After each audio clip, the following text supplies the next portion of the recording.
Now, for our younger listeners, geck is slime? Yes. Gack. Gack. Not geck. Okay. Sorry, man. I grew up in Idaho. I was about to Did say, they I grew up not have gack in Idaho? You just played with potatoes? I played with cow manure, man. That's all we had. We were poor, too. Yeah.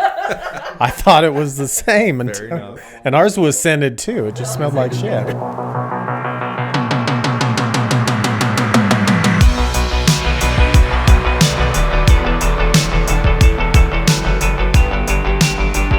The other brothers are back in studio. We're sitting here with Sarah, the lovely Sarah, with a story to tell. So what else do we need? Can we just get right into it? Well, yeah, the good news is I'm cutting all of this out anyways, what we just started with. Beautiful. No, you did an excellent job. Yes, we're sitting with Sarah, who was kind enough to come visit strangers in their backyard to trample through the mud and come sit in our studio here in Revival Studios. I did promise her a golf cart in the future. Yeah, that'll be a budget item that we work on. But yeah, Sarah answered the call to talk to people about life challenges. That's a very, very broad subject, and so we're excited to talk to Sarah and hear her story. Yeah. I think you wanted to start somewhere. Let's get right into it. Sarah, let's go ahead and start with childhood and just tell us your story. Who is Sarah? Well, as a child, I was raised in a single mother home. I was an only child till about the age of 10. We were very poor. We went through a lot of those things, and I went through, in my childhood, my mother dating. So that was a really hard time, too, and not really knowing my father, I guess, that well, I should say. He was in and out of prison. And I remember one of the first times meeting him, I was about second grade, getting out of class, and my mom picked me up, and I'm like, who's this guy in my car? And it was my dad. I talked to him on the phone a lot when I was little. I remember having conversations like around the kindergarten time, but I never remember seeing him or anything. Got to hear lots of stories, but anyway, so your first introduction to your dad was they picked you up from school and he was in the car. That I remember, yes. Okay. Other than talking to him on the phone prior to that, that's all I remember. So you never visited him in prison? Not that I know of. Not that you remember. I wouldn't think we did, but I never know. Okay. So, and I could tell you what my mom told me he went in for, but I don't know if that's true or not true. Sure. I mean, I could look it up, I guess, but anyway. Not important. It's not really that interesting to me. Yeah. So I went through my mom dating a lot. So single mom, she was working as a bartender at the local restaurant Camp Over at A. They had a Fort Worth location when I was little. I was basically raised there. If it wasn't my grandmother or my aunt taking care of me, I would sometimes be up at the bar with my mom. Nice. Playing all those games that they used to have in bars. There you go. One of those flat top Pac-Man games. I remember I had lots of memories playing those in the bar. I became really good friends with everybody there as a child. I was about 3 or 4 playing in a bar. I remember cowboy games. They would give me quarters to shut up and play games while they watched the game in the bar. Yes, and this is in Texas? Is this area? Yeah, it's in Fort Worth. So for the watcher or viewer who's like, they had a child in the bar or whatever, this is just culture down here. It was, yeah. No questions asked. Yeah, this is Texas. Yeah, We're that's all how used it was. Obviously wouldn't drink or anything, but they'd have me at the video games they had in the bar and entertained, I guess. Lots of memories there. I remember Animaniacs first came out, and I used to watch that at the bar. They turned that on for me to watch while my mom was working in the middle of the restaurant. But yeah, the restaurant was on Camp Bowie and Altamere. Yeah. Up until 2003. Okay. I worked there when I was in high school. But I guess let me go back a little bit. You had asked about how I met my husband, and I said it's a crazy story. You said it's a childhood story. It is a childhood story. So let me go back to that. By the way, Ian's here, the husband. Yes. He is 7'8", I swear. 7'9". 7'9", and he can bench press a Cadillac, medium to large vehicle. Yes. So he's a sweetheart. Anyways. Okay. So. Believe it or not, my grandmother used to date his dad when we were little. Okay. Off and on for many years. I think the youngest I can think I was 9 that I can remember. I know prior to that, I'm sure they were dating off and on, but they literally did off and on for 20-something years, I think. Wow. He can correct me if I'm wrong, but I think that's how long it was. So we had a childhood together for whatever it was just very strange. We ran into each other a lot as kids. And did you meet at the teens. bar? Because that would be a great story.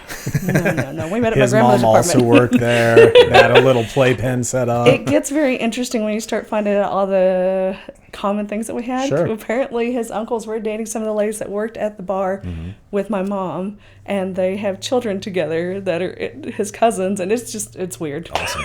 Nice. It's a very weird story. When I found out that, I was like, "Oh, you're related to so and so," and they're like, "That's my mom." I'm like, Yeah. Oh, Again, Texas culture. It's not weird to us. because they were raised with the bar too, their children. So, but so my grandmother dated his dad off and on for 20 years. And then we met up again in high school. Or I guess he was still in high school. He was managing over at the movie tavern, if y'all know where that's at. Yeah. He was a night manager, or he was at least a manager at the time. They did Rocky Horror Picture Show. My Cool. mom was like, "You should go. They're weird. You'll like it." I'm like, "Cool, let's go." He was there, so we ran into each other a lot. We both started dating our ex-spouses at that time too, so they all met each other, and then we all kind of split off and did our own life thing. And then I had gone through a divorce, and he was already divorced, and we ended up meeting up again and got married, and we've been together 10 years as of yesterday. Married. Hey, congratulations. Happy So, anniversary. Yeah. So, Fantastic. Yeah. So I want to go back to, you said your mom was dating a lot while you were a young child. Did that impact you in any way, seeing different men around all the time, or Yes. how was that for you? Like, I don't know how far you want to go into depth, but I do remember Whatever you want to walking talk in on about. things as a child. Sure. So that was very traumatizing, I think, as a child. I remember crying and thinking horrible things. But she dated one man off and on, and this is one of those weird family things that's hard to talk about, because I don't know if it hurts other families, but the guy that my mom was with off and on for 25 years and has a child with, he was married and had other children the whole time. And I didn't find that out until I was working at that same restaurant as a teenager. And they're like, "Oh, he's married." I'm like, "What?" I had no idea. Oh, wow. So one of those other weird memories I have with my mom dating was he would be at the house and some lady would pull up and some children would be playing in our yard, and it turned out the wife would follow where he was at. Wow. And the kids would be playing in our yard. That's Wow. nuts. Yeah.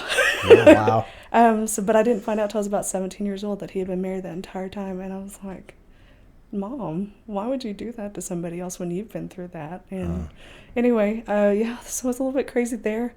I remember having 2 other boyfriends other than the one that she was off and on with for 20-something years. I can probably even remember their names, to be honest. And one time she brought me over to spend the night. I remember we jumped on the bed. I was probably like 3 or 4. I don't know how I can remember those things. Can't remember anything important now, but those are things that I guess kind of build you and you remember. Sure. I remember one house had tons of guns everywhere, and I thought, "Oh my gosh." Yeah. Even as a child, you're like, "Oh, this is crazy." So yeah, your example of, I guess, a relationship was a unique example of maybe not fidelity and maybe not that coupling that sticks together, but and Were these men at least good to you? Did they treat you well? I don't remember. Gotcha. I don't remember, except for the one, of course, that was around for a long time. His love was paying for things or bringing you treats or something like that. He was from Mexico, so he would go visit his family in Mexico a lot and bring you candy. So I loved the Mexican candy that would come around. Yeah. But him and I have never really had a relationship very well. But even then, I text him once in a while and ask how he's doing. And I mean, he's kind of like a stepdad to me, regardless of how he feels about it. So he kind of raised me too. So I just kind of check in on him. And he is, like I said, the father of my sister. I have a half sibling. All of my siblings are half siblings. Yeah. So my mom and him had a child. She's a little bit less than 10 years younger than me. And then my dad remarried, and all of their kids are a little less than 10 years and up, younger than me. I've got 3 brothers and 1 sister with my dad, and then the 1 sister with my mom. And I was raised with the sister and my mom, so she's my sister, not half-sister. Yeah. Sure. And then the other siblings, I helped raise the older 2. When I went to go visit them, I would take care of them a lot. And then the younger 2, I didn't get to see as often. They moved not really off, just in a different direction, and so we didn't see him as often. But once my dad did get out of prison, I went back and forth to his house and back. I was there when him and his ex-wife were dating. I was there when they got married. I was in the wedding. Then I was there to help raise the two eldest. They had moved off to Minnesota after that, so I had a lot of life in Minnesota, probably summers and winters mostly. So how many kids did you raise before you had your own kids? I've raised 3 at least. Yeah. So I think that's something I think a lot of people, especially in poor families, do, is raise their siblings. Sure. And if you have lots of siblings, especially, parents trying to figure it out. Yeah. But yeah, and I was a young mom too. So yeah. So you mentioned sorry to cut you off, Sarah. So you mentioned kind of in high school you're 17. Is that kind of when you were, I don't know, I guess at some point, obviously as a child, this is kind of the norm to you, right? Mm-hmm. Was it at that point in your life where you're kind of looking back and saying, maybe this isn't the norm? Yeah. Or you know, the common dynamic of families? Are you about that age, I guess, when you're figuring that out? I think it really did hit me about 17, especially just finding out my mom was with a married man that whole time. Yeah. I mean, I always knew I was different and had a different raising, of course. And a lot of people know, especially where I work at, we do trainings for it too, that a lot of poor people, families, deal with domestic violence. So we dealt with that too. So I already knew that I was different than everybody else. Yeah. So we did deal with that a lot too. Really big question. Yeah. What was your relationship like with your mother prior to you kind of processing this, and how did that change maybe your relationship with her once you did kind of process all this? There's a lot. I'm still processing, I should say. Sure. She passed away 10 years ago. I see. In March. And so, no, gosh, it's 11 years. It's 11 years now. Oh, wow. So I'm still processing that because I still want to be angry, but it's like, what's it doing me? Why this isn't helping anybody? This doesn't help me process this can't even. Change so it. No, right. No, and I don't want to excuse a lot of it, but it's also like she was doing the best that she could with what she had to, and then what she went through as a child too. You know, and like I said, where I work, we work in mental health and we do trainings. And even though I don't work with families and stuff directly, you have to do all these trainings, and you start to learn they went through things too that we'll never experience, and that this is why they do this, and this, and it's just. You try to have a little more empathy for people, whether you're in their shoes or not. So, yeah. Now, you said earlier when you were talking about your mom and that, you said you felt different. How did that impact your confidence as a child? I don't think I really had a lack of confidence in myself until I was probably hitting puberty, probably about 13, 14-ish. You know, the issues started popping up. I think once my father was in my life, I hung out with mostly guys all the time. I was doing sports and karate and stuff. I wasn't doing girl stuff. I don't know if that helped a lot with my confidence as a child. I was just one of the guys, didn't matter. But then I started getting to the girly things, I think, after about 13. And I think that's when, because like girls at the end of elementary into middle school are rough. Mean. They are very mean. I have a daughter that age right now. She's terrifying. I told them, well, yeah, they get that way too, the kids alone. But our wives are never mean to us. No, never. But that's something I told my kids too. We've got 5 kids together. And I told my kids, it's rough in middle school because everybody's trying to figure themselves out. They're all going through emotions and puberty, and they're all over the place. They're going through similar things you're going through that you don't even know about.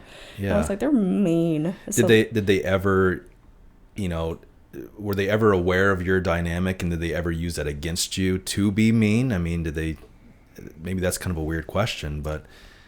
The only thing I can think of that relates to that was, since my aunt and them helped raise me a little bit and watch me as a child, they had 2 sons. And so I have 2 cousins I was raised with, and they were like my brothers, basically. I got their hand-me-downs. So being poor, I was wearing boys' clothes all the time. Yeah. And always being a tomboy and everything, so... I did get made fun of a lot by girls then for that. The hand-me-downs would be holy and stuff, but I mean, I can remember us going through having issues of not having running water and stuff. I can remember my mom's boyfriend bringing over buckets of water, and we would still bathe and everything. So I wouldn't have at least that problem being the stinky kid. You know what I mean? Because Sure. we know my son's going through the stinky kid phase, even though he has access to water. But. Is he about 13? He'll be 14. That's the magical age. Yep. Yep. Okay, so this is all really interesting, so I hope I'm not jumping too far ahead, but No, you're in high school. You mentioned at some point you're become a young mother. Is that in high school? I became pregnant in high school. Okay. A little bit of we discussed religious trauma. A little bit of it is I was forced to get married to the man. Sure. I thought it was love. I was 17. Didn't know any different. Yeah. So I thought it was love. And we were told, we want y'all to get married before you start showing. And so we did. I was still in high school whenever I got married. I was a week before my 18th birthday when I had my first kiddo. And then I had my second kiddo by 19. And then I had my third by 25. So, and also, one of the things I learned in the state of Texas is you really can't get, I had a tubal, I guess I should say. I know that's probably way too much information, but you can't do that without your husband's consent. Oh. Or we couldn't back then. Okay. And I wasn't allowed to do those kind of things until I got his consent, and I had to be of a certain age to make sure that I was sure that I didn't want to have any more kids. Okay. So these 3 kids, are they from this father? Yes. Okay. And it was a terrible marriage. So you're married at 17, 18, Yes. I guess. So what does high school look like when you're 17, married, and have children? If you know, I don't know if y'all want personal information with Casper is where I went. Okay. So just basically up the road. Yeah. We had a really high pregnancy rate in that school. I'm sure it still does, to be honest. I was one of 5 that was pregnant that walked across the stage. And I was further along, I guess, in my pregnancy at the time than most. We had high dropout rates. We had an alternative school for a lot of the moms that would drop out. They would start back there so they could graduate, and I decided I'm going through it. I'm doing it. Yeah. So it was... So you didn't necessarily stick out like a sore thumb, but you were part of this group, right? People are going to talk, going to whisper, going to make comments and things like that. Yes. Were you guys friends? Were you able to like kind of come together in your own little social club? They kind of forced us in classes. I think girls are mean though. They're so girls are still mean at this point. They're very mean. From elementary all the way through high school. Even the pregnancy, because there were classes for pregnancy. I don't even understand how to explain it. There were young mom classes in high school. We had a whole program that's not even talked about. Sure. It's kind of hidden in the corners of the school. Yeah. And so they forced us to be in those. We didn't have choices. We had to be in those classes. And they would help you sign up with WIC and stuff like that at a young age. Yeah. Educational and stuff. And we would be in there with those other moms, and they were rough. It was mean. And they had worse lives than what I had. Yes, my mom worked all the time. Yeah, she went home. Yeah, I had to go through not having a dad most of the time. They were in drugs and everything at young ages. And, like, I can remember... I was a senior in high school, and there was a freshman in high school that had 3-year-old twins. Wow. Yeah. And she didn't do too hot afterwards either. I've seen pictures and stuff of her now, and she's not doing so hot now either. So I don't think she has custody of them. And wow. So well, what you shared, shared is it sounds like there was at least a few instances where you felt like maybe your voice or your control was taken away from you, right? And somebody else got to make those decisions. I'm sure that, was part of, that the processing of these things, the trauma adding to these things. But you had 3 kids with this guy. So your marriage lasted for a little bit. For how long, Sarah? 9 years. 9 years. Yes. But it wasn't great. No, it was terrible. It was horrible. It was horrible. Yes. How much do you want to get into? I can talk about it. My eyes might water, but well, that's fine. Ours might too. That's okay. Yeah, but 9 years. There was. I'm kind of interested because Sarah, it sounds like you're going to talk about some heavy stuff. Yep.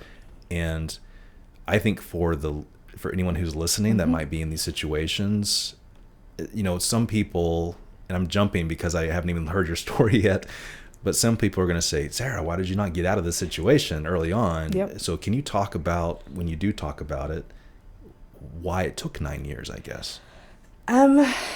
Again, a lot of the religious trauma that I dealt with, it was abuse. I mean, I'll get into all the subjects. I dealt with abuse. I dealt with cheating. I dealt with lying. I dealt with stealing. I stayed 9 years because we were told that we needed to be in it for the family, for the kids. And was your husband a religious guy? Yes. Okay. We worked in the church together. Okay. Okay. he did youth group, and I helped with youth group, or I taught children's church. So there's some optics that added to the pressure to Yeah. stay together. Yes. Yeah. So Okay. it was more of not just from his parents, because they're a lot of the problem, but also, what am I trying to say? Just the church would tell you that you need to stay, like Yeah. you need to be here. This to be is a the good right mom, thing to do. to be a good wife. You have youth looking up to you. Yeah. Every marriage is hard. You Yes. got to work on it. Yes, And a lot of invalidation, I guess, from other women, especially in the churches Sure. and stuff, and men, but a lot of Mhm. women too, and that's hard. Mm-hmm. So, was this abuse physical? yes, everything. Everything. Physical, verbal, mental, you name it. I had protective orders after we separated because he Wow. kept showing up at Mhm. properties and kept doing things. Yeah. And I can get into it. It's really up to y'all if y'all want. It's a lot. Yeah. So- It's whatever. Remember, at the core, it's not to hear about all the trauma in your life. Yes. It's really to hear about why you, Sarah, were able to make some changes and where that power came from. So, you're very kind to kind of talk about the backdrop to this. There is some, religious aspect to it, and some people get their confidence or that inner power from some higher being, right? Mm-hmm. Or something associated with religion or faith. And I don't know if that pertains to you or not. And if it doesn't, I think that's fascinating. So you share what you think is important for people to hear, I guess would be my suggestion to you. And that's one of the reasons why I'm here, and especially this part of it, because a lot of women in church or not, it doesn't matter, just an abusive situation. Sure. They're afraid they're not valid, they're invalidated a lot. They will get told, like you said, you've been there a long time, what's the problem now? Mm-hmm. A lot of people don't speak out, a lot of people aren't believed. I went through the same thing, talking to police departments and sheriff departments, and wasn't believed. Oh, that's not enough evidence, you can't do anything.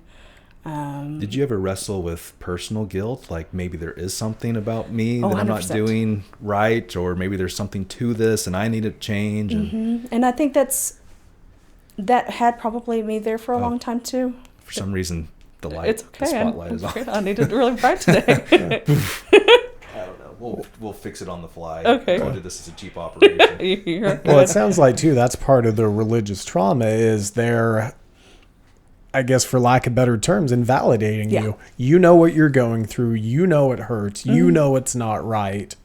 But it's almost like everyone around you is gaslighting you into believing that you're just fine. Definitely. And we moved out to the middle of nowhere. I should say that too. We were in Graham, if anybody knows. Yeah. Graham. Yep. Graham Ram, 3,500 Commons. If you know where Bunger is, outside of Graham. Yeah, exactly. No, you got me there. We were impressed with Graham. Okay. It was Bunker. Okay. Bunger is Bunger. I would have a rhyme for bunker. I'm so sorry. Bunger is a nickname I use for Cody sometimes. that's what but- I was gonna say. It's not necessarily a nice sounding name. I moved from Fort Worth or River Oaks, I guess, to Bunger when I first got married. So our house was down a 3-mile dirt road and up a 1/4-mile dirt drive. So I was isolated. by myself. Yeah. Was that on purpose as part of was your husband trying to like separate you from everything? If I get further into it, I'm going to say we were living with his parents at the time too. Okay. And they're, like I said, part of the problem. Gotcha. Sorry to cut you No, off. no, no. Just- No, because I keep going curious. back and forth, and that's what I am going to end up doing. I know I do. It's probably our fault because we keep interjecting. So how about No, we just no. sit here I'm and the listen same way. to That's how my brain works, or does it? So, no, we lived out in the middle of nowhere. It was me raising kids. My mother-in-law was super helpful. She was also super harmful, but super helpful. Her son could do no wrong. So we had lots of problems there. I did have trouble raising my children because she wanted to do it for me. And stuff like that. But, like, we lived with his parents for the first 6 years of our marriage in 2 different houses. And my ex-mother-in-law was a hoarder. So we're living in really terrible conditions, trying to raise babies in those kind of conditions and out in the middle of nowhere. So we're dealing with scorpions coming up the shower drains, or copperheads being at the back door, or we walk outside to our car and there's a skunk outside, or it was just insane. You're out in nature. It was very crazy going from the city to that.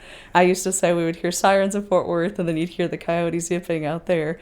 And it would be so scary if you were out there at night by yourself, because when they all start getting together, it's like somebody's standing out in the woods laughing and you can't see anybody. The scariest thing you could ever possibly imagine. Many nightmares in that house. I still actually have lots of nightmares thinking that I'm raising those kids again by myself out there, and somebody would come out and do something when it's just me and those kids. Yeah. So anyway, a lot of trauma apparently related to the house. So well, what did you do to cope, I guess? I was about to ask that. Good man. At this time, you're in this home, not ideal situation. What I thought was interesting, you mentioned the mother-in-law was helpful and harmful. So there probably is, kind of an interesting dynamic there. So what are you doing, Sarah, to kind of cope with your situation? I mean, what do you do? Are you an artist? Do you write? Do you draw? Do you listen to music? I mean, at this time, how did you get through 9 years of really hard things? Love and attention to the kids. Yeah, I would say I had some downtime, I guess, with kids. I'd watch TV, and that was it. And we had 3 stations we would get on a good day out there. So or if the wind was blowing just right. My ex-father-in-law literally would get on top of the house and move the antenna to get NASCAR in. Yes, on Sundays. Perfect. And is it appropriate? Oh, sorry, Cody. Is it appropriate to suppose that your kids also played a big part in how long you decided to stay, that you didn't want to take them away from their father? Did the kids have a good relationship with the dad? I mean, maybe he wasn't kind to you, but maybe he was good to them. It's a little bit of everything. My kids witnessed, or at least my oldest two witnessed, a lot of the abuse and stuff. And I feel like when they were little, they were really close to their father, but as they started getting older, that kind of dissipated, and the grandmother basically took over because he still does live with his parents. Yeah. So she still did care for the kids. Yeah. All the way through to their adulthood as well. Yeah. And your job is full-time, I'm assuming full-time mom? I was at the time. Yeah. For about 6 years. So sorry, I'm taking over again. No, you're doing great. Would you agree, Sarah, that for some of these other women who might be in these situations, that just the financial burden of being on your own and trying to figure out how am I going to be on my own and support these people, does that play a big part in deciding if and when to make that break? Yeah, I cried a lot about that, to be honest. During those days, I would cry about how am I going to support kids? And at the time, him and I were struggling even when we were trying to live on our own outside of his parents, because back then he was making $12 an hour, and that was good. Trying to raise 3 kids in a household with $12 an hour. He was working 80 hours a week in the oil field. And I didn't make anything. And I was like, how can we do this? I can't do this by myself. I didn't have the support at home. My mom said, I don't know what to tell you. My dad would be like, I can come live with you. I'm like, no. No. Thank you, though. Thanks, but no thanks. Yeah. So that was a big part of staying, just trying to figure out what am I supposed to do. And I did end up getting a job at the very end. It probably did give me a little more freedom, and I'm very thankful for a boss at the time that helped, who had a big heart and a lot of money, is what I'm going to say. Yeah. He was very helpful, and I'm not the only one, single mom too, that he helped out. He helped out a lot of people. Yeah. Could people who were close with you or spent a lot of time with you, could they tell that there was something going on at home, or that there was any abuse, or were you pretty good at hiding that? So I can remember a time specifically that I went out with the girls at work. We would have, I think it was Sex and the City. I think I watched maybe a season of it. I didn't even like it. Yeah. But it was my first outing without my kids. You know what I mean? Wow. And so I went and hung out with the girls and had a drink at my friend's house. And it was actually his aunt's house. Sure. Because his family was We're all huge. Connected somehow. Yes, and Graham. Out is out. Yeah. So I worked with his family as well. So we were out having a drink, and I broke down one day, and I was like, I'm going through this. And a lot of them were like, I know. Like, what? Oh. I hadn't even talked about it. I mean, there were instances while I was like pregnant with my youngest, who's 14, or he'll be 14 next week, where my preacher would call me, did you know he's doing this? No. Why are you? And I'm a big, huge pregnant lady, and so I'm breaking down in the middle of family functions and stuff, and try not to talk to people about it because you're just trying to handle your own. I went through the same thing with the church. He did things inside of our church. And I can get into specifics if you need to, but my preacher would stop and be like, hey, did you know this is what's going on? No, I had no idea. This is embarrassing for me. And he's like, I knew this was going on. And my preacher I had a really helpful preacher at the time too. And I'm like, no, I didn't. And then he'd be like, I knew if you were going through that. I was like, why didn't you say anything? Like, because you're trying to hide it. You're trying to keep up appearances. We were the youth directors. We were the children's church. We were, and just trying to keep up those appearances. I think that sometimes people don't know the boundary of imposing versus kind of respecting that, and they'll notice that there's probably something going on, but maybe we don't know what to do, right? Yeah. And so is that kind of how you felt?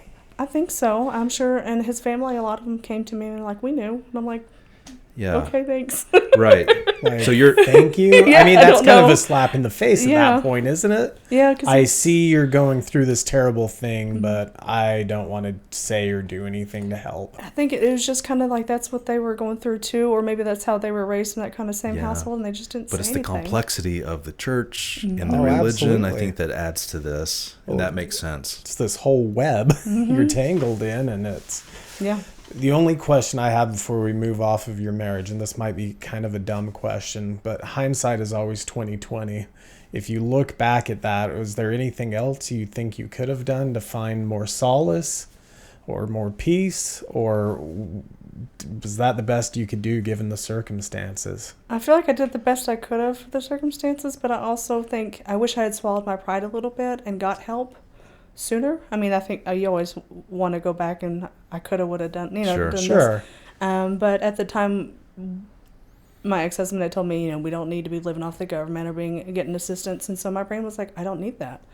And so when I finally did find my own self, I was living off of government assistance and trying to live in government housing and stuff. And I wish I had done that sooner. Yeah. I was trying to make it in places I couldn't afford. And so I was dealing with that stress back and forth too.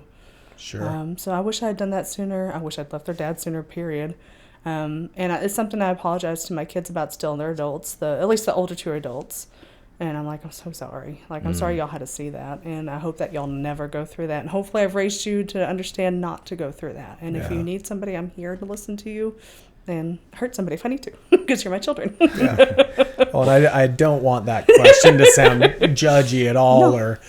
the way I'm approaching this is I'm thinking if there's a single mother or someone in an abusive relationship right now trying to find the courage or the gumption to pull a trigger and make a move. Maybe not pull a trigger, that's the wrong word. Right. It's fine. Make a move. Sometimes that's necessary. Yeah. Earl had to die, right? What could they be doing to kind of help that? Or if there's any way, they can find peace while going through some of those rough things. That's the way I wanted to approach it. It's a hard question to answer, though, right? Because each It situation is. is different. Well, Each dynamic's different. I think the first thing you would want to tell somebody going through it is you're valid, you're going through it, it's real, it's really happening. Yeah. Understand that other people have gone through it too, you're not alone. I think those are two really big things whenever you're going through abuse to have, that you're going to need to know that there's other people who have done this, dealt with this, probably the exact same thing, and that there's people out there wanting to help. Nowadays, there's lots of resources for abuse victims. There's crisis centers. Did you say free sources? Yes. I love that. That's a great word. Yes. And so, it's just, now that I work in that industry, I know more about them. Incredible. And I like to be able to help other people know, hey, here's what you can do. Yeah. And you're not alone. Well, good. I don't want to gloss over the marriage. Yes. But obviously at some point you do make a move. Yes. Can you talk about that and where that came from? What led to that? Should we buckle up? Yeah. I want to preface saying that even though I was being abused, I did get tired of it and started defending myself physically. We got into a lot of physical fights. I probably take a little bit of pride in it because I didn't for the first however many years, and I just let it happen to me. We got into a lot of physical fights. But one of the last, I think, gosh, it sounds terrible when I say it.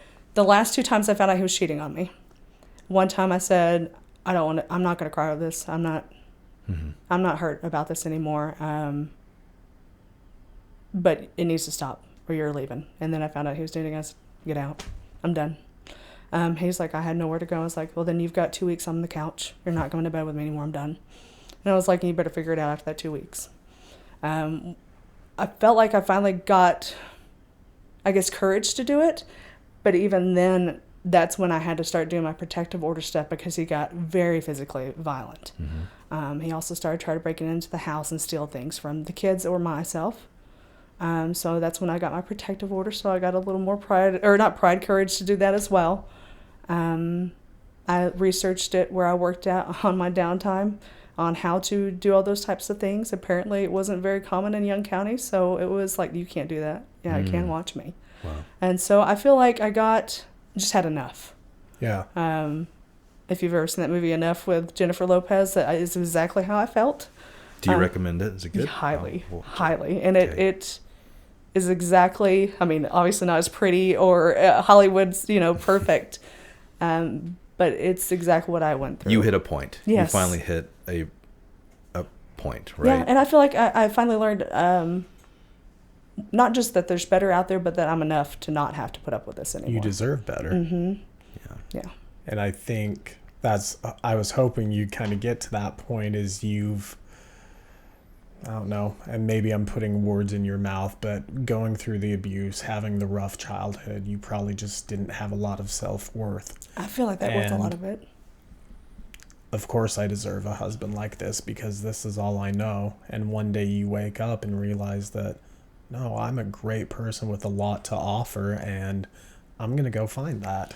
Yeah, I think my intentions weren't to go find that, to be honest. It was more to get my kids out of the situation because you don't want your kids seeing that or hearing that. And those are memories my kids do have. And so it makes me really sad to think about it now. I wish my kids never had to witness anything like that. Yeah. But it was what we went through. I mean, and it helps shape them as well and hope that their children, if they have children, ever go through that.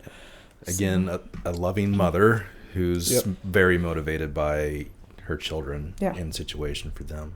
So that's incredible. Okay, so you kick Young County in the pants a little bit, and you get some protective orders. How does the husband respond to this? Is this obviously not great? No, I would assume. And to add an extra layer, I like to layer my questions. You do. He's an onioner. I am. I'm interested in how the husband reacted when you finally stood up for yourself, because he's gone 9 years of control, right? Of this is just a routine for him, and at some point you stand up for yourself. Was he taken aback by that? Was he more upset by that? Did he dwindle a little bit when you were able to rise up? I'm sure he had all those things, but he, I think it, which I don't want to discourage anybody else for this either. I hope it doesn't. It gave him more of a fire to fight. Like I said, I had the protective order. I had that didn't stop him. I had the ex-mother-in-law tell me I was a horrible parent because I wouldn't let him around the children, which he had split custody, so he could have been around the kids just fine. But like we had a birthday party and he wasn't invited, and but she was, and I was a terrible mother for not letting him be there. I'm like, no. And she made this point at the birthday party in front of everybody. Instead of celebrating, I'm assuming the child, we're gonna work out our drama. Yeah, in front of the kids. I'm so sorry. Yeah, she's a lot, I think, and I don't want to put that off either, but I feel like she's a lot of the reason why he's the way he is too. She's enabled that enough. Sure. And to go even further back, he has lots of health issues. He wasn't supposed to make it. He did, and they baby him, and that's just how, I mean, he has excuses as well for some of the actions that he has, but also not excusing him at the same time. Yeah. So. Okay, so you've made the break. How do you become independent? Where are you now?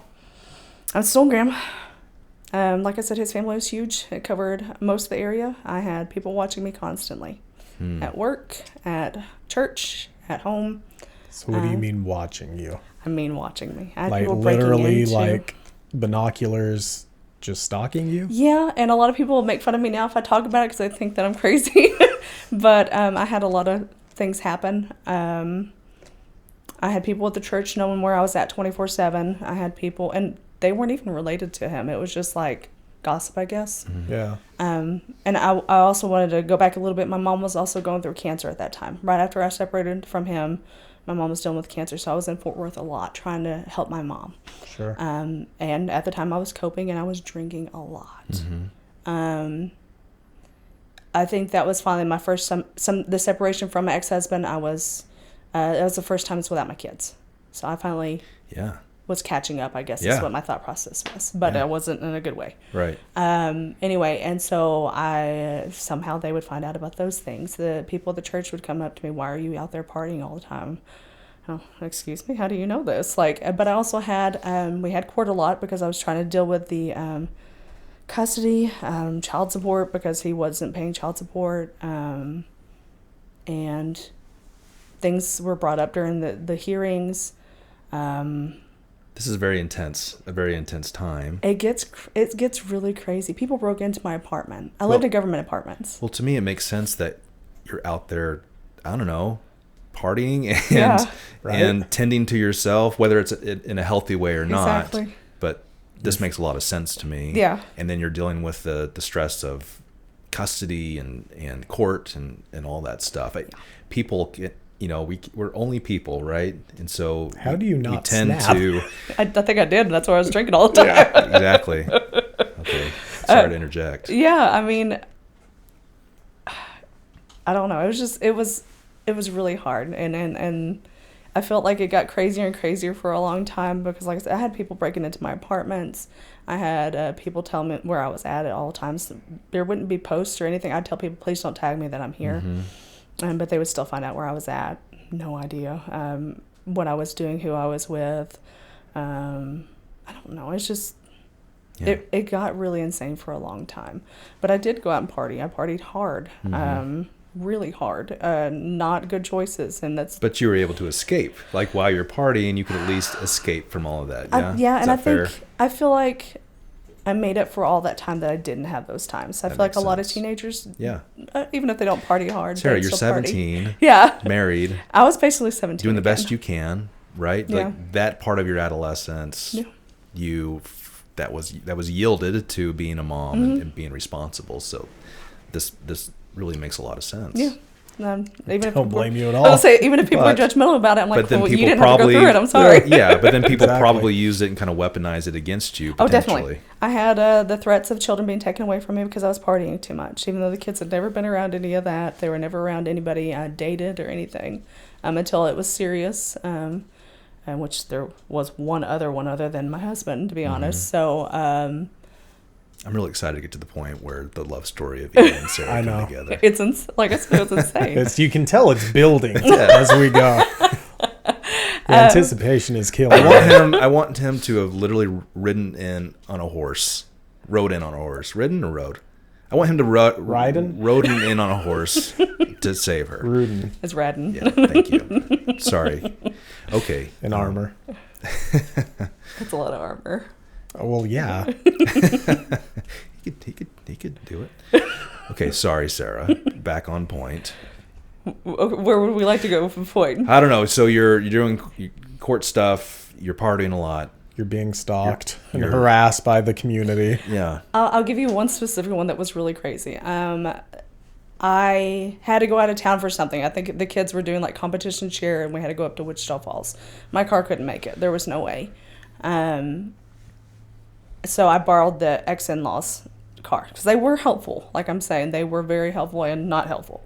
Yeah. And so I left my car at their property, and he didn't live with them at the time.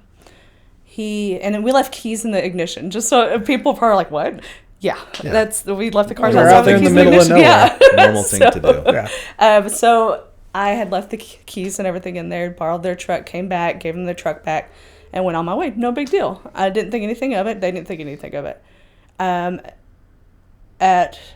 Was it Thanksgiving? No, it was 4th of July. They did a 4th of July party.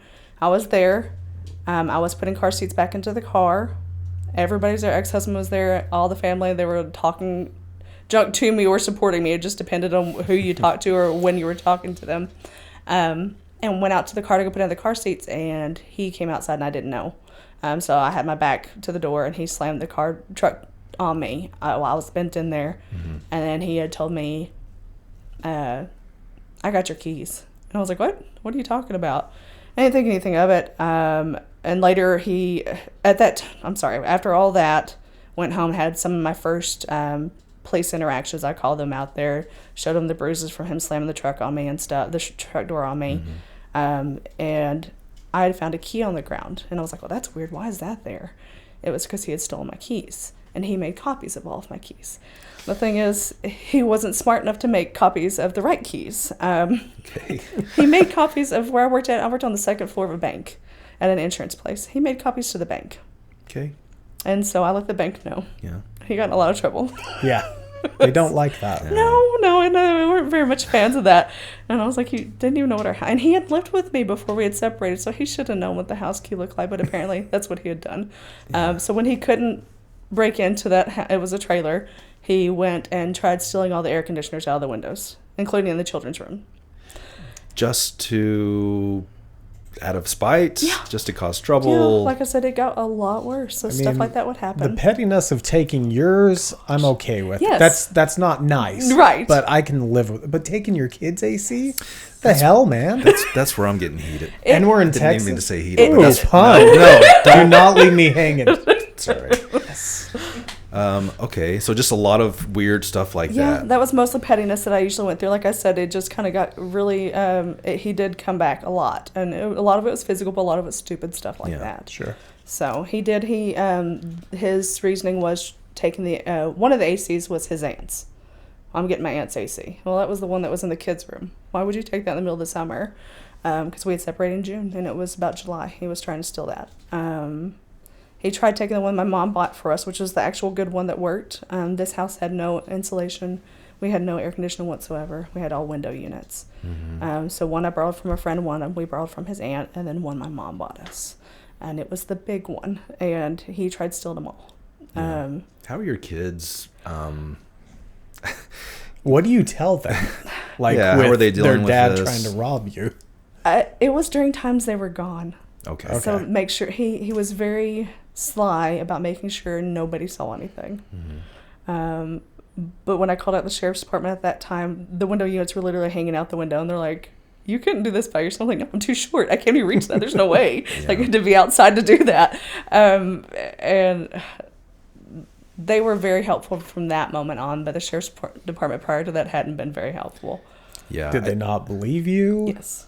And was that due to, you think, his family kind of telling them that you weren't to be trusted? Or why wouldn't they?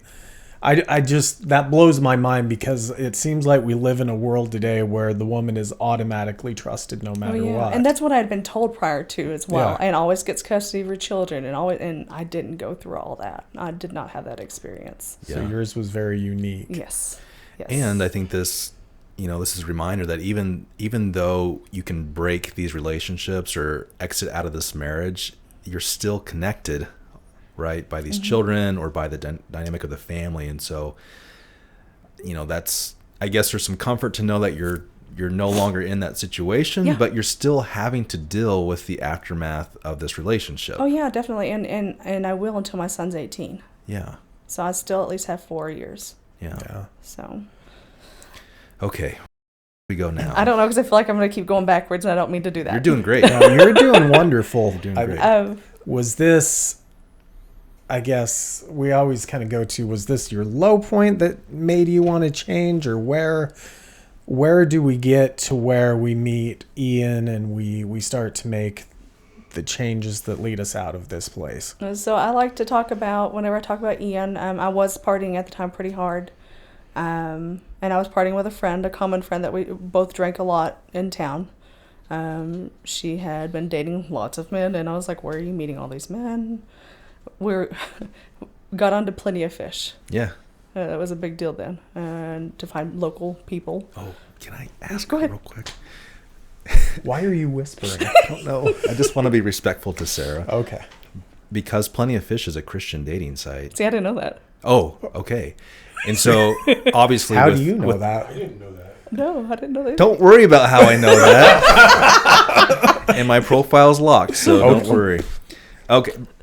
Because I'm still a little bit interested in the dynamic of the church, the religious affiliation type of stuff. But Plenty of Fish is a Christian organization, because you had some failures within the church, religion, and we don't need to get into all that. But I was more curious that you, even with those failures, even with, that dynamic, that you hopped onto a Christian dating site, but you just didn't know. I had no idea. No, how do you meet all these people nearby? I have no idea. She's like, there's dudes, and that's all I'm after, man. I didn't. I'll say when I was out partying, I met people that I had previously gone to school with, because it was with kids that I went to. I say kids, good gosh, we were adults then, but kids that I went to school with.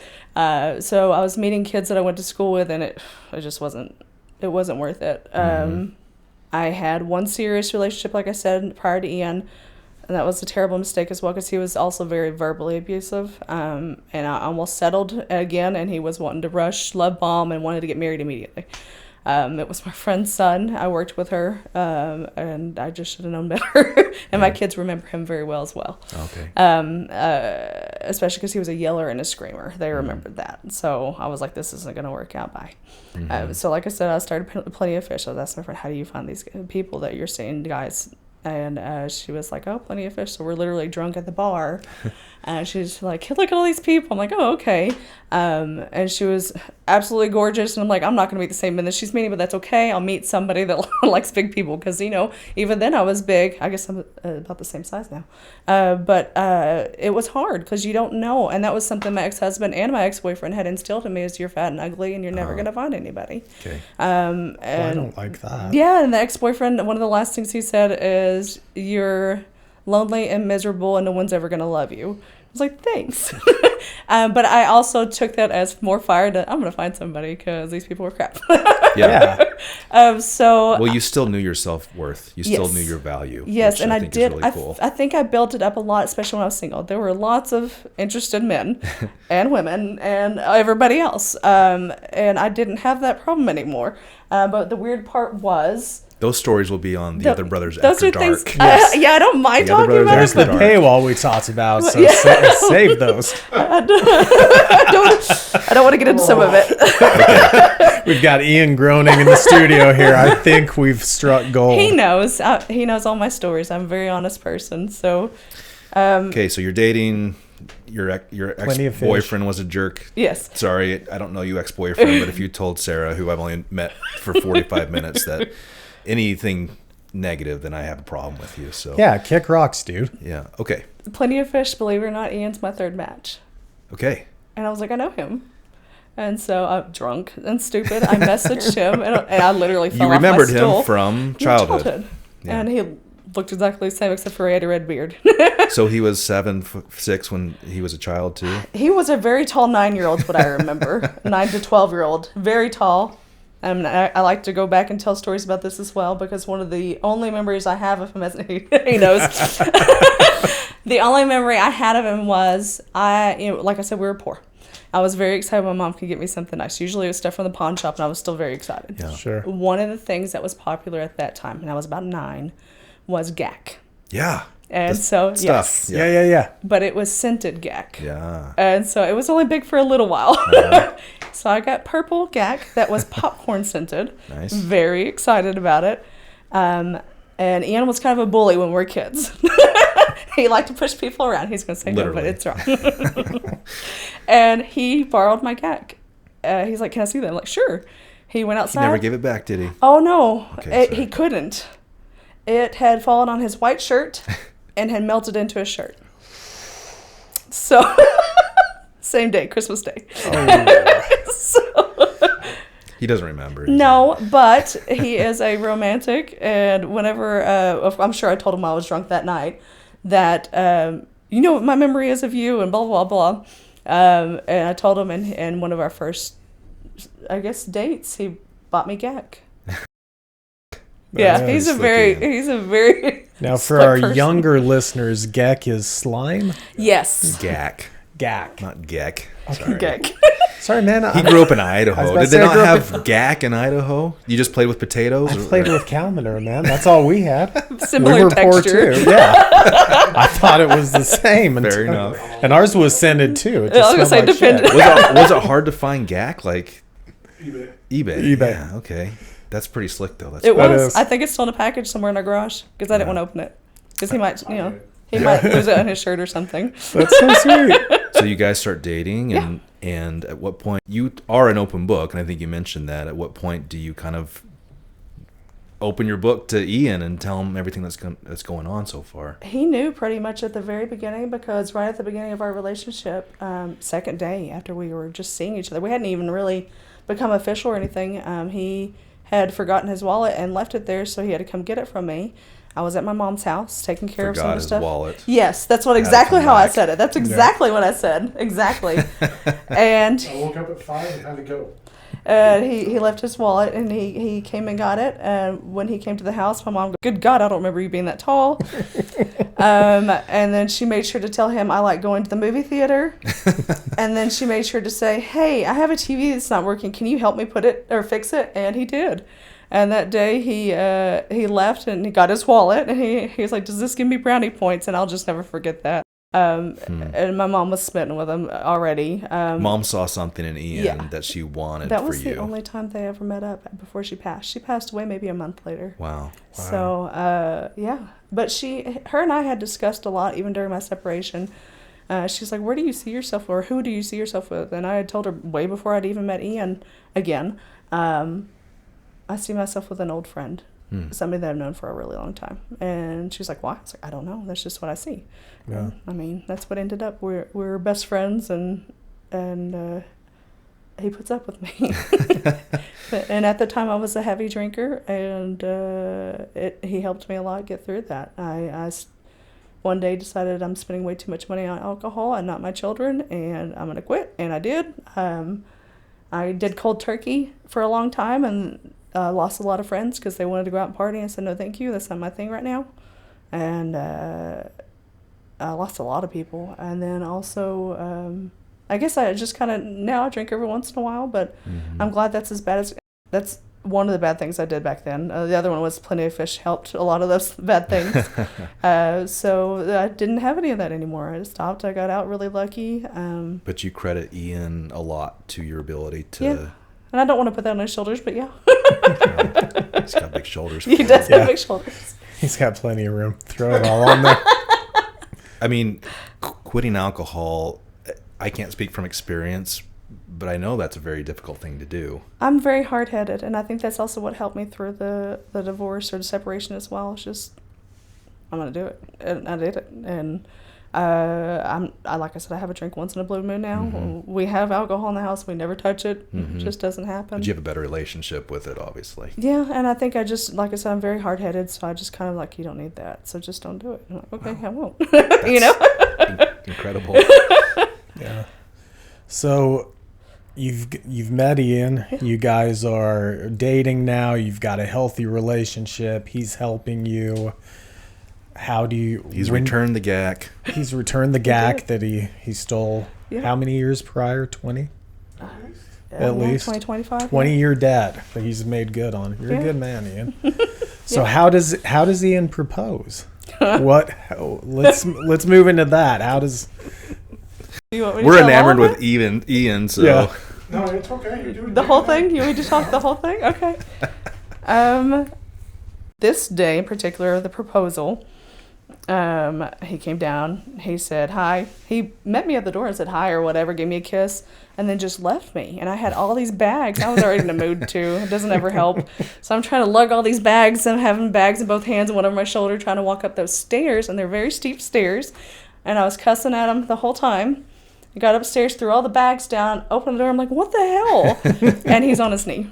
Crafty. Yeah, he got smacked. He got smacked, and I called him a jackass. And I said yes. That was in November, right before Thanksgiving. The day after Thanksgiving. After? Oh, okay, I was thinking it was the day before. It was before, yeah. Okay, he's better at dates and stuff than I am. So, so we went to Thanksgiving with his family, with the ring. So yeah. And how long you guys have been? 10 years. 10 years yesterday, married. Wow. And how does family react to the news of you guys getting engaged? They love me. They loved me as soon as we started dating. Sure. They all knew me. They remember me. People I didn't even know. Apparently, I'd been around them in my childhood and had no idea. So yeah. So they loved it. They say that I had help with him growing up too and changing his life around. So we just kind of found each other at the right time, I guess. And Ian would have never happened. I mean, this is so cheesy to even say or think Yeah. about, but Ian would have never happened if it wasn't for what you had to go through. Yeah. Can people find hope in that too?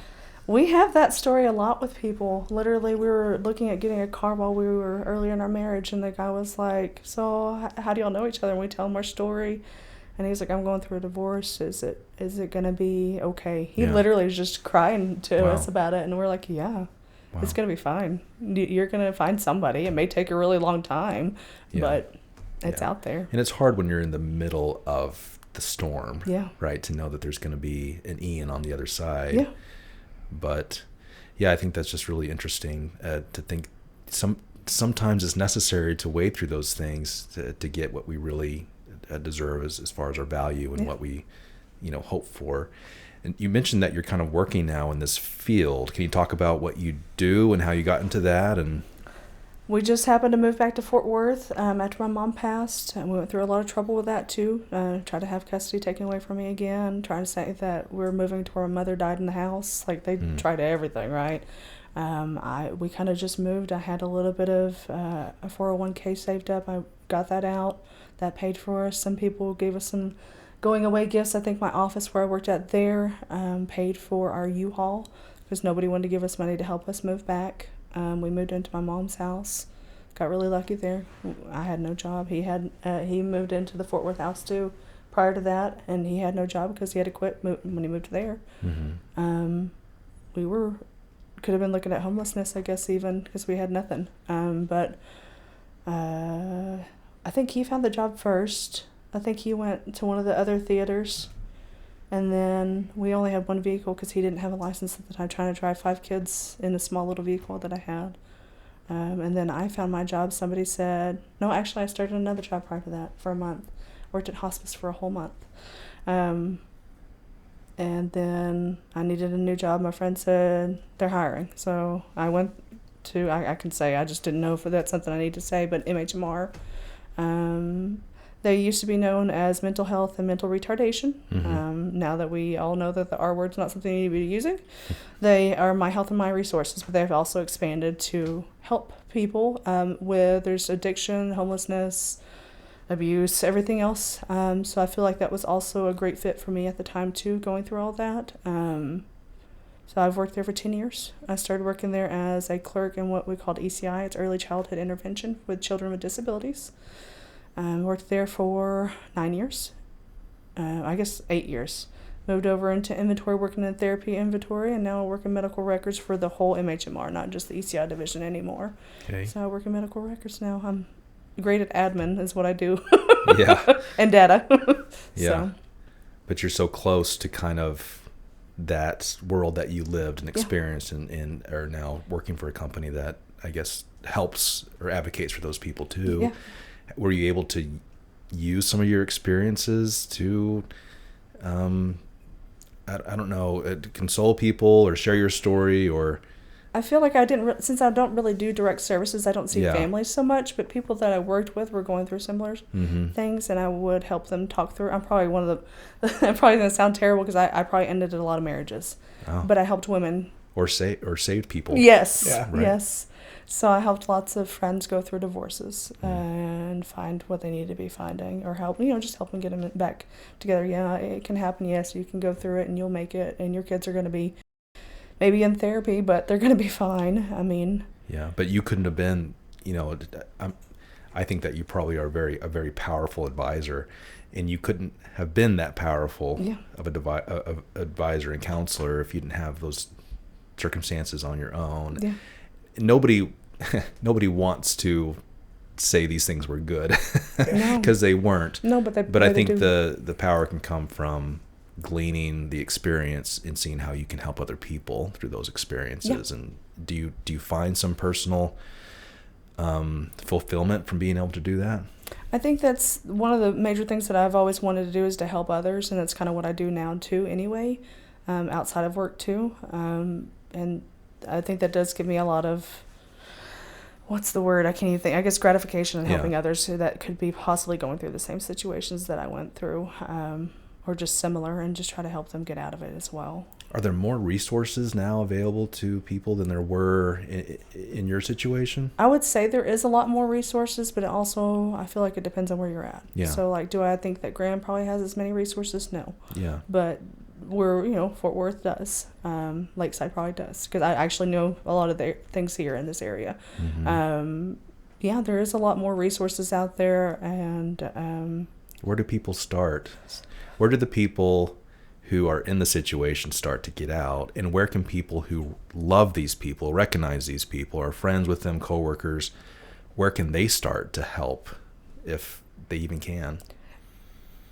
I don't know as much in this area, but I do know that here, at least in the Springtown area, and there's places called Family Resource Centers that are part of MHMR. And they can help you with just about anything resource-wise, at least put you in the direction of where you need to go. 211, I always recommend to people. Where I've worked at for a long time, I helped do databases for a lot of the resources in the area for families, especially during the pandemic. There are, of course, churches. A lot of churches do help. A lot of churches do help. I've met people out there that are outside of the church that do help, that do ministries and stuff outside of churches. Other places would be Catholic charities. A lot of people like them or don't, just depends. Mission Arlington's one of the big ones I recommend to people. And those are two that I recommend because when I did those databases for our workout, they didn't have stipulations that you had to meet. A lot of people need you to live in their county. They need you to make this much money. They need you to meet this criteria. And those two didn't have those things. So those are two that I always recommend to people. That, like I said, I did the whole database and there was hundreds of resources. I kind of just combined them down to some. And anytime somebody I see on like Facebook or something, hey, I need a resource, here's a huge list of resources. Hopefully it helps. Let me know if I can help you any. During our life too, we've helped kids. There was a homeless kid that was going through disability stuff, living in a really rough situation. I found out that a lot of our homeless shelters are full. There's not really places for people to go anymore. A lot of them are just night shelters. So you find out a lot of sad things that we still don't have. A lot of them have criteria and stipulations you have to meet as well. And for people that are disabled or have mental disabilities, they have a lot harder time finding places to stay because they're also big targets from bad people. I see. So those are things that we learned during that process too. We've helped a lot of people as well because him too, he has a good long background with helping people, and so it's just kind of what we've done. People knew we were the safe house. As the kids growing up too, my kids are two of them are LGBTQ, one's trans, and they've had lots of mental health issues as well, been in inpatient and outpatient. So I learned about that. Helped lots of parents go through that too. We had kids at our house that would come over because they knew it was a safe space to hang out. So that son worked out, and a lot of his friends would come over and they'd play games. I miss those days, to be honest. They're all adults and do their own things now, you know. But they used to come over, bring all the kids over, and it just felt good being that place for those kids. No grandkids yet? Oh, thank God. Sorry. No, and that's one thing. An excellent grandma. I tell my kids all the time. That's what we're hoping for. I told my kids a lot of times, please don't. Go live life and go have fun. If you decide not to have kids at all, that's fine with me. I don't care. I was like, go have some fun. And if you want to get educated and want to go towards a goal, because I feel like I never did, and I still don't have a goal in my life, I just keep going. Do it. And do that before kids. Do that before family. And I'm just kind of supporting them there. Yeah, we kind of heard from you, I guess, speaking with the producer, that in some aspect you don't feel like you've hit success yet. And that listening to your story, that floors me. I was about to say, what is your definition? And this is very personal. So, but what is your definition of success that you're trying to obtain? Because I'm sitting across from an extremely successful, resilient person. I just don't see it. You don't see it. I feel like it's just life. I mean, yeah. I don't know that there's an end goal. You know what I mean? Like Sure. Not living paycheck to paycheck would be successful. Maybe because you're raised in a poor household, that's something you want to look forward to. I know. And we don't necessarily live paycheck to paycheck, but it sure would be nice to not have to worry. Yeah, we have to live, Yeah. right? And success is measured in different ways, obviously. Yeah. But I think the way that really matters and is meaningful, to me, you're incredibly successful. And yeah, I hope that you can, strike it rich and have all the things that you need, because you're deserving of that. But sorry, I don't know. you're good. You're good. We have everything we need. Yeah. Yeah. We have, our kids are healthy, we're healthy, we have a roof over our heads. There's a lot more people that are in way worse situations. And I think Yeah. that's our thought successful process. That perspective is really important. Mm-hmm. That's amazing. Because we've looked at all that. We've almost lost everything. We've almost even just been married. We've Yeah. looked at even being homeless, maybe living with his mom for a while, or Yeah. not knowing what to do with all of our kids. We got custody of all the kids, and we had all 5 kids going through the pandemic, and he was laid off a few times because of the pandemic, and we hit rock bottom multiple times, and it's just like, it gets better. We know it does. It sucks really bad right now, but it's going to get better. And we were discussing that, religion had a lot to do with it, or for a lot of people, and mine was probably the opposite. It was like, everybody goes through this regardless of what religion they're in, and then rock bottom might be different for other people. Yeah. But it gets better. I think what's interesting about that is, whether you're religious or not, there's this inner power, for lack of a better word, that we all have. Yeah. And you were able to kind of manifest that. And, I think sometimes we forget how personally resilient we can be, and sometimes we don't know what we're made of until we go through those things. But Sarah, ultimately, why did you want to share your story and, the 7 people that are going to watch this? I think we're up to 8 now. What? One of those 8 people were probably going through the same situation. Yeah, what message? Any of those situations. What message do you have for them? I think it's better. That's all there is to it. I mean, especially where I work at, and having a child go through it too, suicide's really high. And it doesn't have to end there. There's other things out there, and like I said, it does get better. It does, and it can get really crappy and shitty, and you just don't want to keep going, because we've been there. Both of us have, and all of our kids have. But it does. It always gets better, and it may not be great, and it may be really shitty for a really, really long time, but it does get better. So. Well, do you find now that you have, and maybe this is just me, but I have experiences in my life where I'm like, you know what, I am so glad I stuck around just so I could have this experience. Yeah. And what are some of those experiences you've been able, because again, I'm still floored that you don't see yourself as a success. We can let that go, agree to disagree. But what are some of those, you keep saying, hang on, keep going. What are some of those positive experiences you've been able to have? I feel like it's just my children in general. Both of our children. I mean, they're my kids too, his kids as well. I mean, they're not successful per se either, but they're making it, and they're doing it on their own. We helped... Yeah, go ahead. His youngest daughter went off to college to a different state, and she's never had that opportunity before. Ian, if you need a pee, pick any bush you want. So glad that's on the air. Yeah, at least he didn't. Yeah, he didn't smoke cigarettes anymore. At least, so you don't have to worry about that anymore. Well, I think real success is when you become fun grandma. That's we right. need to do another interview. I may not want to ever become. I know, but here's what I think is going to happen. You're going to be a grandma. You made the cutest grandma ever. And Cody's question of what are these experiences that you needed to wait out for you being a grandma? I promise. We look forward to it, but I also am just like, kids have life before. Yeah. Sure. I don't want them ever to be in the situation I was ever in, and I tell them, y'all aren't the problem. Don't ever think that it's you that ruined my life. It was your dad. No, just life in general. I love my kids, and they know. I'll joke about it too. And I also, like I said, I apologize a lot to him. I'm really sorry that y'all had to go through it, that I raised you in that for so long. I wish he wasn't your father. I really do. And I wish he had a better father for you. They did have a better father in Ian. And then his daughters also had a better mom and me, because they had a very opposite mom as well. Yeah. So being able to raise, just one, I would think that she's probably the most successful. Ashlyn going off to college and stuff and doing all these things. She's paying it for it out of pocket. She's not. Wow. She's working to do it all herself. And I wish that we could do those things for her. Mm-hmm. But I have a lot of pride in that, even though I didn't come into her life until she's probably about 8, I think, or 7.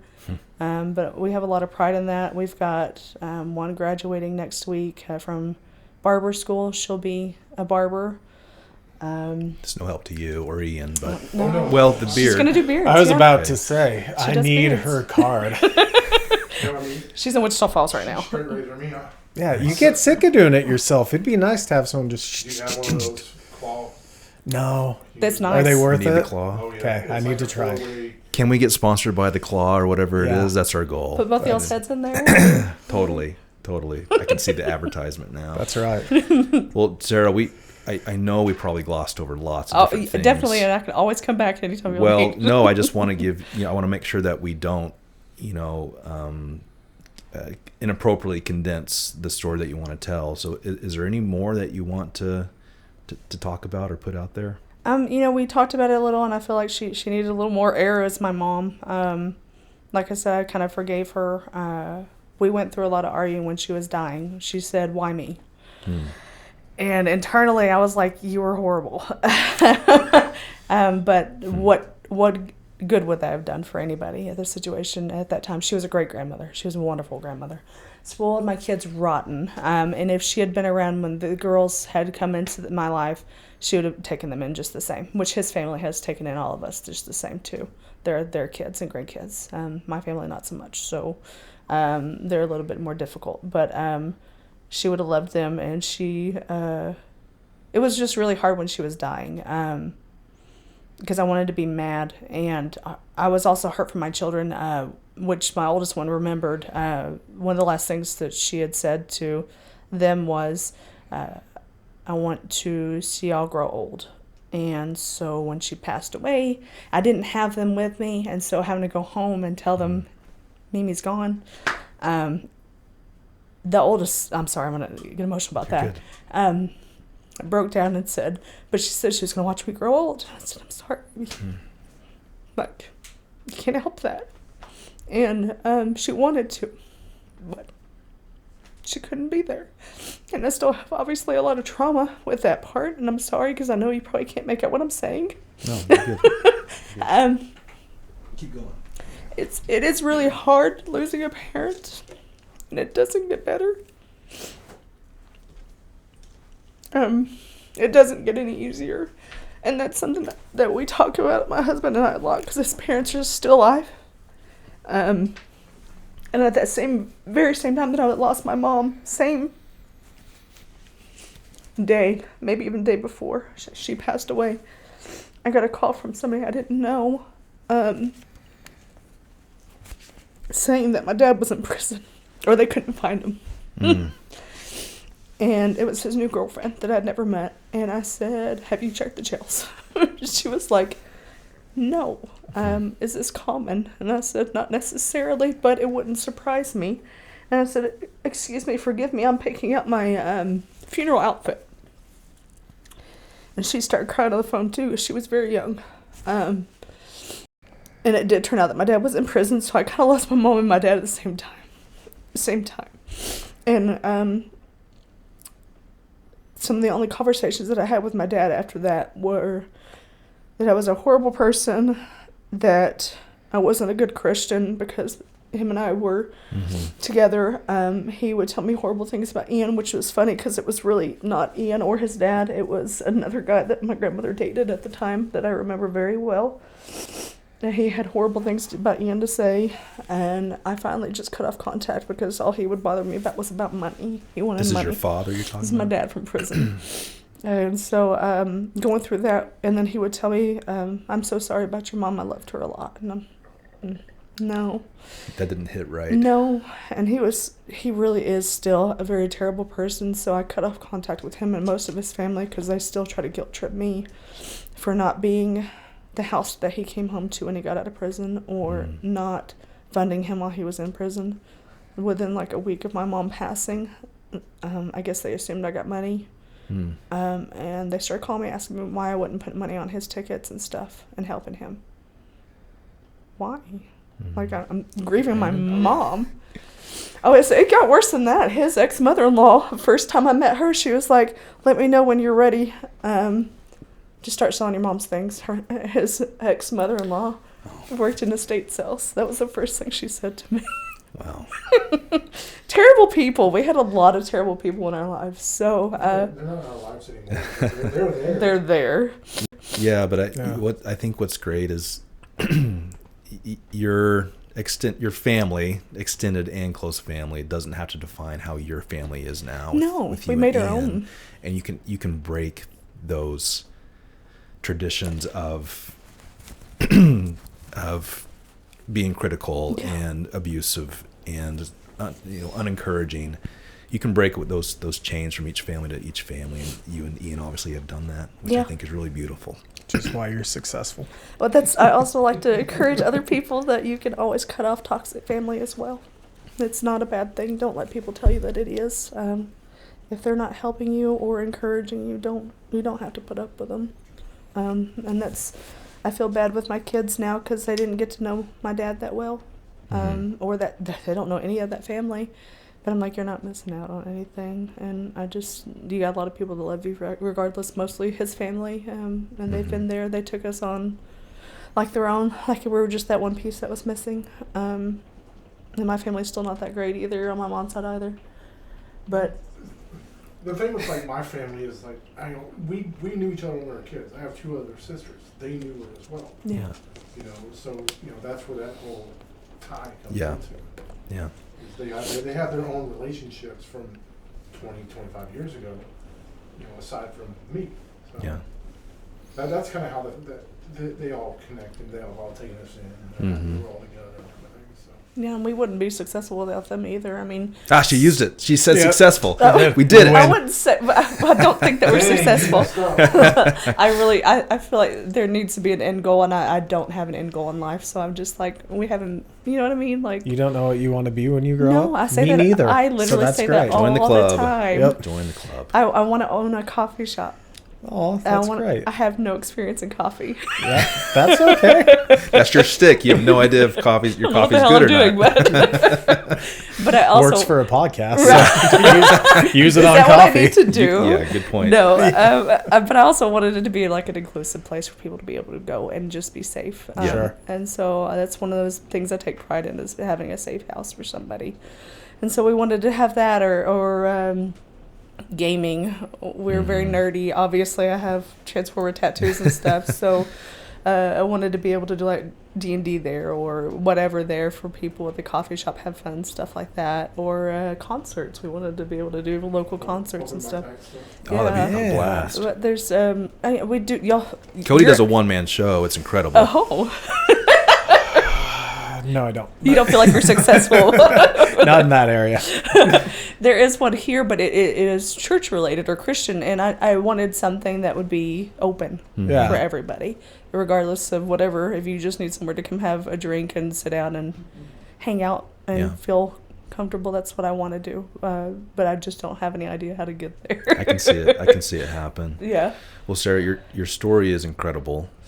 You're incredible. You're incredible. Thank you. I have a hard time accepting compliments. We you hope can that tell. it's somewhat cathartic for people to come share their story, but I know that other people will hear your story and glean something positive out of it, and that's all we're trying to do. And, definitely. That's why I want to get involved. The cheap operation here is we just want to put things out into the world and give comfort to those who are dealing with some of the similar things, and you've been incredible to do that.